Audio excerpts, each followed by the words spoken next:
The Hiby R6 Pro II is something that I've been wanting to test ever since I saw it got released, and it's lived up to expectations, so watch the rest of the review to find out why.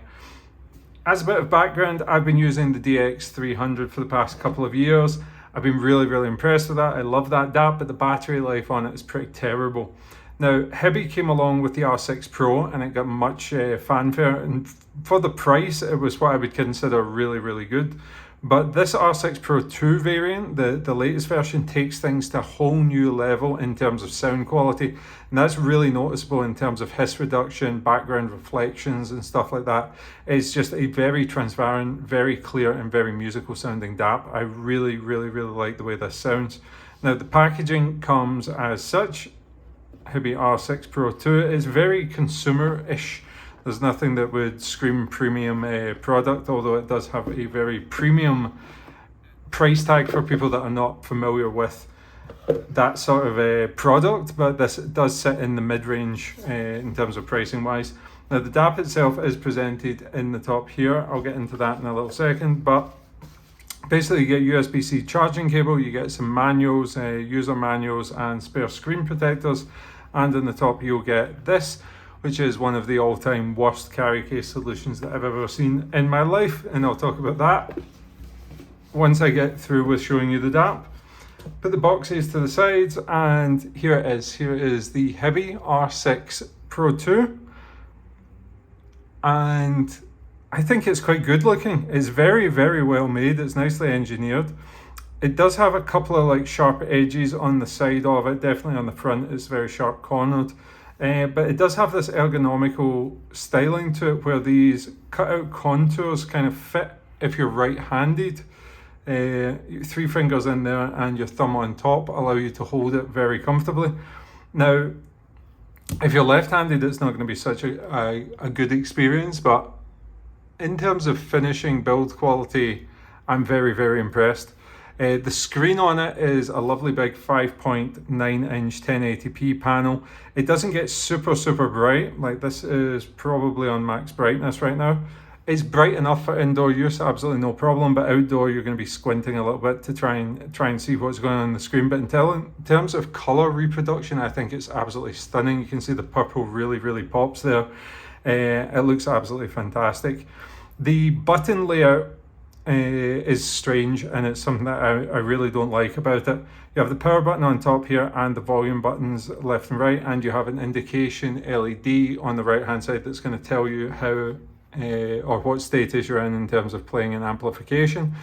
On the left hand side you have the play pause button as well as the track skip function, and you have the micro SD card slot. On the bottom, you're going to get 4 choices for outputs, 2 balanced outputs in 3.5mm line out and balanced line out 4.4mm, and 3.5mm balanced phono out and balanced phono out 4.4mm. I've been using it mainly with the balanced 4.4. For the past week I've been using it with the new DAUdio Prestige earphones, and I've been getting spectacular results from it. In terms of responsiveness, I found it very responsive. I'll go into Deezer was the one that I was most recently listening to. I find it fairly responsive. If I click on it here, it's not going to do anything. Oh, it's doing it because it's playing here. If you kind of get through it and start really loading it up, you'll get a little bit of lag and a little bit of delay, and it's only got 4 gigabytes of RAM in this. I believe it's running a Snapdragon 660 processor, so the processor isn't the bottleneck on this, but maybe the RAM at 4.4. Just when you're skipping into the middle of a track, it does show a little bit of lag, but apart from that, typing, everything, operating the menu system is absolutely fantastic. Another thing that I really like about the design of this is it's running fairly stock Android on it. So if I pull down from the top, everything's very familiar. If you've ever used an Android phone, you swipe up for more apps. I've not really got that many on it. I've got Tidal, Qbuzz, and these are the primary listening ones. I think I'll install Audible for listening to ebooks, and to do that the Play Store is actually included out of the box, so you just go ahead and log into the Play Store as you would. Swiping down from the top gives you access to the standard sort of fair internet connection, Bluetooth connectivity, screen auto rotate and flip vertical, as well as the current player that you can see there. If you flip down one more time, you're going to get quick access into the gain high settings. So you can switch the gain low, gain middle, gain high, 3 settings for the gain on that. And you can also switch between Class A and Class B, Class AB amplifiers on it. I've found that using the Prestige that I've not needed the Class A amplifier, I've used the Class AB, and that extends the battery life significantly with no audible reduction in sound quality from what I'm getting out of it. I switch back and forth and I don't really hear much of a difference in that running the gain at high. If I click on here into audio settings, that's when you get into the real sort of meat and potatoes of what a DAP can bring to you. You have low pass, anti-aliasing, filter settings, amplifier operations, gains, again, plugins. You can download your own external plugins to control external devices, DSD gain composition, channel balancer, MQA decoder, and there is a custom 10-band EQ on this. So it's absolutely fantastic. The thing I don't like about it is this button layout. The button layout on the iBasso is far more simpler. You have this scroll wheel at the top which clicks so you can scroll and select. You have the volume up, volume down, and play, pause, screen on, screen off, basically, and it's all accessible by your right hand. On this, I find that you're sort of mixing between the two sides. When you drop it into the included carry case, it becomes an absolute horror show. And I'll see if I can get it to replicate this just now. So there you go. Oh, this is another thing I really don't like about it.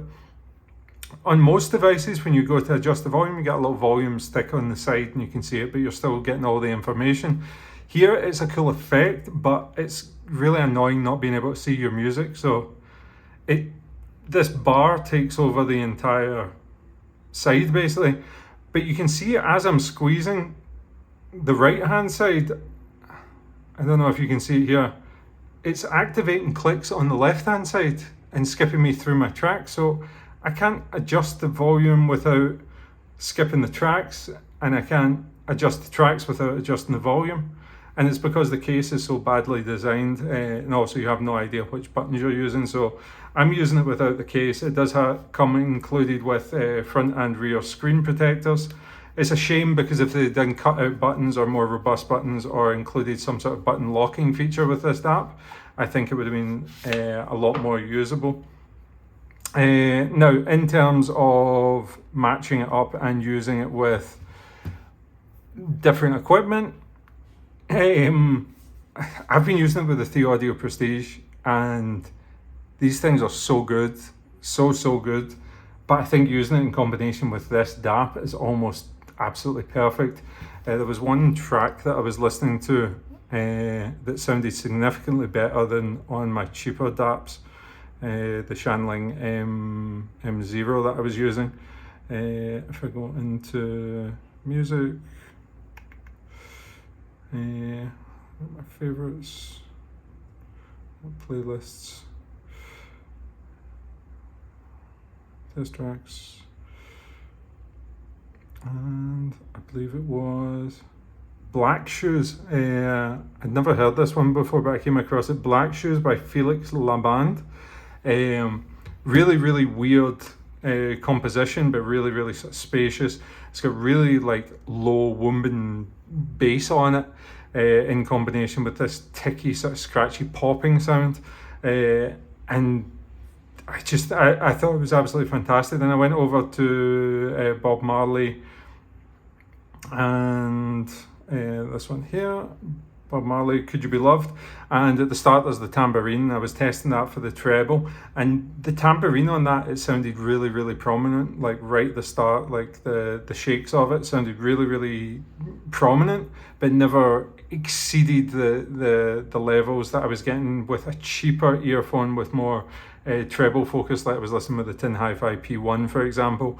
With the Shanling M0, that sounded too splashy.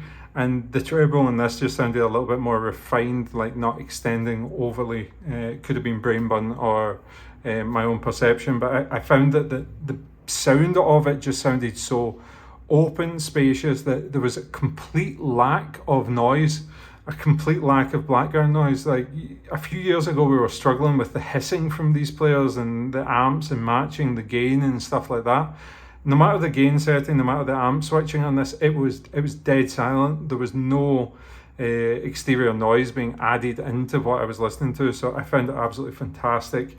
It was powerful enough to drive multi-BA hybrid IEM'S, but it was also powerful enough to drive my Timsox, my Foco Utopia 2022 versions, and my Sennheiser HD. I use the 820s with that, not the 800S, which are in my other apartment. But yeah, I found this to be a very, very, very good DAP for the money, and it shows that apart from this button system, which is fine if you don't use the case, apart from the button system, there's nothing that I can say bad about this. I think it's fantastically well priced, well made, and it just seems to function really, really well. Maybe moving to 8 gigabytes of RAM would be a bonus for them, and changing out the button switches, but apart from that, I see absolutely no problems with using this as a daily drive, and it's something I'm probably going to start switching to, because the battery life on it was also about 6 hours, which doesn't sound good if you're somebody that doesn't listen to these sort of equipment, but I'm getting 3 hours on the DX300 now, and I'm getting 6 hours on this, so it's really nice. I also found that scrolling through while I was scrolling through these, looking for new tracks, which is something I do, sitting there just flicking back and forth, like, oh, that's a good song, that's a good song, with lots of screen on time, etc, etc. I was getting much better battery life, whereas the DX300 just seems to like drain in 1% per minute. So that's it for this review. Definitely recommend it. DX300, Hiby R6 Pro II.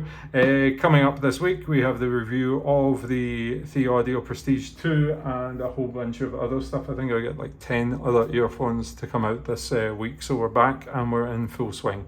Thanks for watching, guys, and see you in the next video.